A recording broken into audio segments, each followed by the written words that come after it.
সেই সময় মানুষের ঈমান বাড়তে থাকে, যেরকম সুবহানাল্লাহ। আর যখন মানুষে বাজারে ঘোরাফেরা করে সেই সময় মানুষের ঈমান কমতে থাকে, যেরকম নাউযুবিল্লাহ। ভাই মুহতারাম দোস্ত আজিজ, আমরা অল্প সময় আল্লাহর রাসূল সাল্লাল্লাহু আলাইহি ওয়াসাল্লামের মহব্বতে, নবী করিম সাল্লাল্লাহু আলাইহি ওয়াসাল্লামের মহব্বতে আমরা এই দিনের মজলিসে বসবো ইনশাআল্লাহ। কে কে রাজি আছে আমরা দুই হাত উত্তোলন করে আল্লাহ সুবহানাহু ওয়া তাআলাকে দেখায় দেই।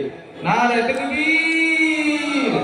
আল্লাহ তুমি কবুল করো, এই মজলিস কবুল করো, এই মাহফিল তুমি কবুল করো।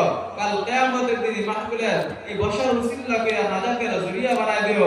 হযরত আবু বকর সিদ্দিক রাদিয়াল্লাহু তাআলা আনহুর সাথে একসাথে জায়গা করে দিও। সূরা বলেন আমিন। আমার ভাইরা খুব সুন্দর করে দিমাগ হাজির করে দিলের কান দিয়ে শুনবেন বন্ধু।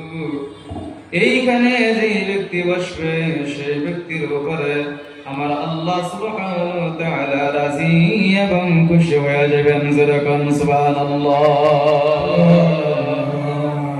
ও বন্ধু, আমার কথার উত্তর দিলেন আল্লাহ সুবহানাহু ওয়া তাআলা যে ব্যক্তির উপরে রাজি এবং খুশি হয়ে যায়, নারাজ হয় কে?